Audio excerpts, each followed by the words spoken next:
Hello everyone, welcome to the channel for this. நான் உங்க சதீஷ். இன்னைக்கு நம்மளோட சேனல்ல KVPY 2021 அப்படிங்கிற ஒரு எக்ஸாம் அப்டேட்ஸ் பத்தி பார்க்க போறோம். இந்த எக்ஸாம் யாரெல்லாம் எழுதலாம், இந்த எக்ஸாம் எழுதுறதுனால ஃபியூச்சர்ல என்ன பெனிஃபிட்ஸ் இருக்கு, இந்த எக்ஸாம் எழுதுறதுக்கு எவ்வளவு ஃபீஸ் பே பண்ணணும் அண்ட் என்னைக்கு இந்த எக்ஸாம் கண்டக்ட் பண்றாங்க, யாரால கண்டக்ட் பண்றாங்க அப்படிங்கறது ஒரு ஃபுல் டீடைல்ஸ் உங்களுக்காக. அதே மாதிரி ரொம்ப முக்கியமான விஷயம், நீங்க ஒரு காம்படிட்டிவ் எக்ஸாம் ப்ரிப்பேர் பண்ணிட்டு இருந்தாலும் இந்த எக்ஸாம் உங்களுக்கு யூஸ்ஃபுல்லா இருக்கும். இது ஒரு நேஷனல் லெவல் ஸ்காலர்ஷிப் எக்ஸாமா இருக்கிறதுனால கண்டிப்பா இந்த எக்ஸாம் உங்களுக்கு நிறைய விஷயங்கள்ல பலனடையும். மறக்காம இந்த வீடியோ பிடிச்சிருந்தா சப்ஸ்கிரைப் பண்ணுங்க, உங்களோட ஃப்ரெண்ட்ஸ் சர்க்கிள்ல ஷேர் பண்ணுங்க. So let's get into the channel. என்னடா வேற வந்துட்டானே, இந்த வீடியோவில் கேவிபினா என்னன்னு நீங்கள் சொல்லவே இல்லை சார். நான் இந்த எக்ஸாம் எழுதலாமா சார்? வெயிட் பண்ணுறா, ஃபுல் டீட்டெயில்ஸ் நான் சொல்கிறேன்டா. So let's not waste the time, let's get into the video. KVPY 2021 Kishore Vaigyanik Protsahan Yojana அப்படிங்கிறது தான் இந்த KVPY. ஸோ இது பார்த்தீங்கன்னா ஒரு நேஷனல் ப்ரோக்ராம் ஆஃப் ஃபெலோஷிப் அப்படின்னு சொல்கிறோம். இது மெயினாக பேசிக் சயின்ஸ் எடுக்கிறவங்களுக்கு யூஸ்ஃபுல்லாக இருக்கும். பேசிக் சயின்ஸ்னால் BSc physics, chemistry, maths, statistics அந்த மாதிரி பேசிக் சயின்ஸ் ஸ்ட்ரீமில் போகணும், ரிசர்ச்சர் ஆகணும், நான் ஒரு சயின்டிஸ்ட் ஆகணும்னு நினச்சிங்கன்னா இந்த எக்ஸாம் கண்டிப்பாக யூஸ்ஃபுல்லாக இருக்கும். இதனால் நிறைய பெனிஃபிட்ஸும் இருக்குது. ஸோ இது ஒரு biggest scholarship exam in India since 1992 இந்த எக்ஸாம் கண்டக்ட் பண்ணுறாங்க. கவர்மெண்ட் ஆஃப் இந்தியானால டைரெக்டாக கண்டக்ட் பண்ணக்கூடிய ஒரு எக்ஸாம். எதனால் கேவிபியோட நோக்கம் என்னன்னு பார்த்தீங்கன்னா, நிறைய மோட்டிவேட்டட் ஸ்டூடெண்ட்ஸ் இருக்காங்க. ஸோ அவங்கள எல்லாத்தையும் பேசிக் சயின்ஸில் கொண்டு வரணும் அப்படிங்கிறதுக்காக, ரிசர்ச் கேரியரில் கொண்டு வரணும் அப்படிங்கிறதுக்காக இந்த எக்ஸாம் கவர்மெண்ட் கண்டக்ட் பண்ணிட்டு இருக்கு. ஸோ இதனால பெனிஃபிட்ஸ் என்னென்ன?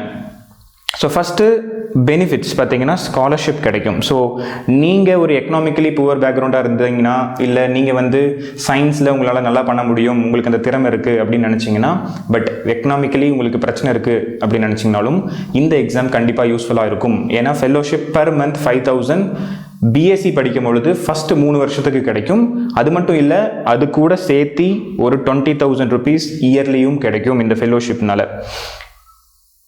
இதுக்கு எக்ஸாம்ஸ், இன்டர்வியூலாம் இருக்குது, பட் தென் நம்ம அதை டீட்டெயில் தான் பார்ப்போம்.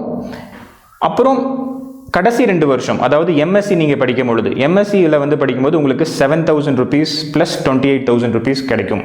எம்எஸ்சியில் அதாவது இன்டெகிரேட்டட் எம்எஸ்சியாக இருந்தால் 4th and 5th இயர், இல்லை எம்எஸ்சி ஃபஸ்ட் அண்ட் செகண்ட் இயருக்கு உங்களுக்கு இந்த அமௌண்ட் கிடைக்கும்.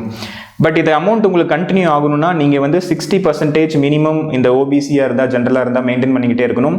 50% எஸ்சி எஸ்டியாக இருந்தால் மெயின்டைன் பண்ணிக்கிட்டே இருக்கணும். நீங்கள் மெயின்டைன் பண்ணலைன்னா உங்களுக்கு இந்த ஃபெலோஷிப் கட் ஆயிரும். ஸோ இது எக்கனாமிக் சப்போர்ட்.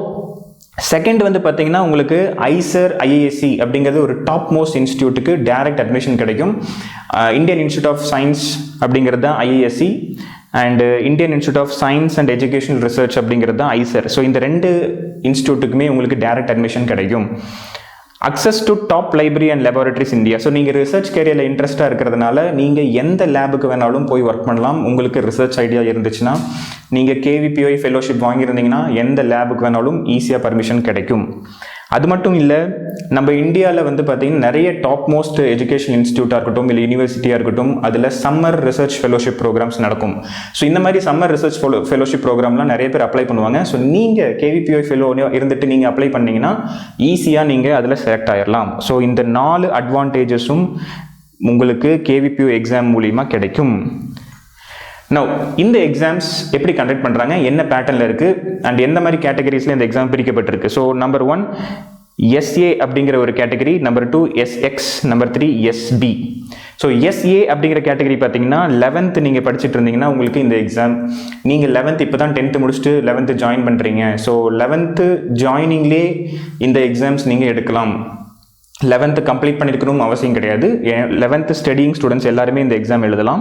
அண்ட் SX அப்படிங்கிற கேட்டகரி பார்த்தீங்கன்னா 12th studying category. So 12th studying students இந்த எக்ஸாம் எழுதலாம். ஸோ SB அப்படிங்கிறது தான் BSc first year. BSc first இயரோ இல்லை இன்டெகிரேட்டட் எம்எஸ்சி ஃபஸ்ட் இயரோ இருந்தீங்கன்னா உங்களுக்கும் இந்த எக்ஸாம் இருக்குது. ஸோ SA அப்படிங்கிறது ஒரு கேட்டகரி, SX ஒரு கேட்டகரி, SB இன்னொரு கேட்டகரி.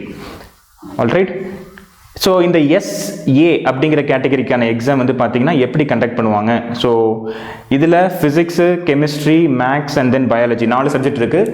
இதில் பார்ட் 1 பார்ட் 2 அப்படின்னு 2 பார்ட்டில் எக்ஸாம்ஸ் இருக்குது.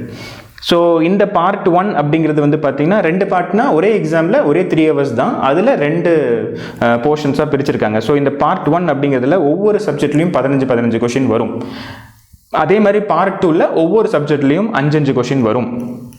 ஸோ இந்த 15 கொஷின்ஸ் இருக்கிற செக்மெண்ட்டுக்கு வந்து பார்த்தீங்கன்னா ஒவ்வொரு கொஷினுக்கும் 1 மார்க் வந்து கொடுக்குறாங்க. 1 மார்க் நீங்கள் உங்களுக்கு கிடைக்கும் நீங்கள் கரெக்டாக ஆன்சர் பண்ணிங்கன்னா. அதில் 0.5 அதாவது 1/4 ஆஃப் த மார்க் வந்து என்ன ஆயிடுது, குறைஞ்சிருது நீங்கள் அந்த கொஷின் தப்பு பண்ணிங்கன்னா. அது அப்போது பார்ட் 1க்கு வந்து பார்த்தீங்கன்னா மொத்தம் உங்களுக்கு 60 கொஷின்ஸ் இருக்குது, அதனால் 60 மார்க்ஸ். பார்ட் 2ல் பார்த்தீங்கன்னா உங்களுக்கு 20 கொஷின்ஸ் இருக்குது, ஒவ்வொரு கொஷினுக்கும் 2 மார்க்கு. ஸோ பார்ட் 2ல் ஒவ்வொரு கொஷினுக்கும் 2 மார்க்கு அண்ட் தப்பான ஆன்சருக்கு உங்களுக்கு 0.5 மார்க்ஸ் குறைச்சிருவாங்க. ஸோ மொத்த டியூரேஷன் ஆஃப் த எக்ஸாம் வந்து பார்த்தீங்கன்னா 3 hours அண்ட் பார்ட் 2க்கு வந்து 40 கொஷின்ஸ் இருக்குது, அதனால் 40 marks. So total mark is 100. So total marks வந்து உங்களுக்கு 100 கிடைக்கும். இது SA எக்ஸாமோட பேட்டர்ன். இந்த பேட்டர்ன் வந்து யாருக்குன்னா 11th படிச்சுட்டு இருக்க ஸ்டூடெண்ட்ஸ்க்கு. 11th படிச்சுட்டு இருக்கும் பொழுதே நான் ரிசர்ச்சுக்கு இன்ட்ரெஸ்ட் இருக்குது, நான் ஃபியூச்சரில் வந்து அந்த ஃபீல்டு தான் எடுக்க போகிறேன், எனக்கு ஸ்காலர்ஷிப் இருந்தால் பெட்டராக இருக்கும் அப்படின்னு நினைக்கிற ஸ்டூடெண்ட்ஸ் எல்லாமே கண்டிப்பாக இந்த எக்ஸாம் அட்டன் பண்ணலாம். இல்லை நான் 11th படிச்சுட்டு இருக்கேன், நீட் அண்ட் ஜேஇக்கு தான் ப்ரிப்பேர் பண்ணிட்டு இருக்கேன் அப்படின்னு நினச்சிங்கனாலும் கூட இந்த எக்ஸாம் நீங்கள் அட்டன் பண்ணுறதுனால உங்களுக்கு ஒரு ஐடியா கிடைக்கும். காம்படிட்டிவ் எக்ஸாம் நேஷனல் லெவலில் எப்படி இருக்குது, எந்த பொசிஷன் நீங்கள் இருக்கீங்க அப்படிங்கிறதும் உங்களுக்கு ஒரு ஐடியா கிடைக்கும். ஸோ இது SA எக்ஸாம் ஃபார்மேட்டோட கம்ப்ளீட் பேட்டர்ன். இதுவே SX அண்ட் SB. ஸோ இந்த நெக்ஸ்ட் 2 கேட்டகரியும் சேர்ந்து தான் இந்த எக்ஸாம்ஸ் எடுத்துக்கலாம். ஸோ நீங்கள் 12th படிக்கிற ஸ்டூடெண்ட்டாக இருந்தாலும் இல்லை BSc ஃபஸ்ட் இயர் படிக்கிற ஸ்டூடெண்ட்டாக இருந்தாலும் இந்த எக்ஸாம் உங்களுக்கு SX and SB. Question paper மட்டும் தான் மாறும், பட் அந்த சேம் டே இந்த எக்ஸாம் நடக்கும். ஸோ இதில் வந்து பார்த்தீங்கன்னா உங்களுக்கு ஒரு அட்வான்டேஜஸ் இருக்குது. ஃபிசிக்ஸ், கெமிஸ்ட்ரி, மேக்ஸ், பயாலஜி இந்த மாதிரி 4 சப்ஜெக்டில் நீங்கள் பார்ட் 1 பொறுத்த வரைக்கும் எனி 3 சப்ஜெக்ட்ஸ் நீங்கள் சூஸ் பண்ணிக்கலாம். ஃபிசிக்ஸ், கெமிஸ்ட்ரி, மேக்ஸு இல்லை ஃபிசிக்ஸ், கெமிஸ்ட்ரி, பயாலஜி ஏதாவது ஒரு 3 சப்ஜெக்ட் நீங்கள் எடுத்து இந்த எக்ஸாம் எழுதினா போதும். அதே மாதிரி பார்ட் 2ல் பார்த்தீங்கன்னா எனி 2 சப்ஜெக்ட்ஸ் எழுதுனா போதும். ஸோ பார்ட் 1ல் பார்த்தீங்கன்னா ஃபிசிக்ஸ்க்கு 20 கொஷின், கெமிஸ்ட்ரிக்கு 20 கொஷின், மேக்ஸுக்கு 20, பயோக்கு 20, மொத்தம் உங்களுக்கு வந்து பார்த்தீங்கன்னா 80 கொஷின்ஸ் இருக்குது. ஆனால் நீங்கள் அதில் அட்டன் பண்ண வேண்டியது ஒன்லி 60 கொஷின்ஸ். அது எப்படி, ஏதாவது 3 சப்ஜெக்ட் நீங்கள் சூஸ் பண்ணி அட்டன் பண்ணணும். ஏன்னா நம்ம 11th 12th பார்த்தீங்கன்னா சில பேர் மேத்தமெட்டிக்ஸ் குரூப் எடுத்திருப்பாங்க, சில பேர் பயாலஜி குரூப் எடுத்திருப்பாங்க. ஸோ அவங்களுக்கு பெனிஃபிட் ஆகணும் அப்படிங்கிறதுனால இந்த ஐடியா கொடுத்துருக்காங்க. அதே மாதிரி பார்ட் 2ல் பார்த்தீங்கன்னா உங்களுக்கு ஏதாவது 2 சப்ஜெக்ட் எடுத்து பண்ணினா போதும். அதில் ஒவ்வொரு கொஷனுக்கும் 2 மார்க்கு, ஒவ்வொரு தப்பு பண்ணுற கொஷனுக்கும் 0.5 மார்க் குறைக்கப்படும். ஸோ இதில் ஏதாவது ஒரு 2 சப்ஜெக்ட் எடுத்து பண்ணால் போதும். இதில் ஏதாவது 2 சப்ஜெக்ட் எடுத்து பண்ணால் போதும்.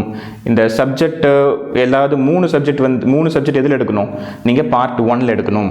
அண்ட் இதுக்கும் டியூரேஷன் 3 hours தான், இதுக்கும் மார்க் வந்து 100 தான்.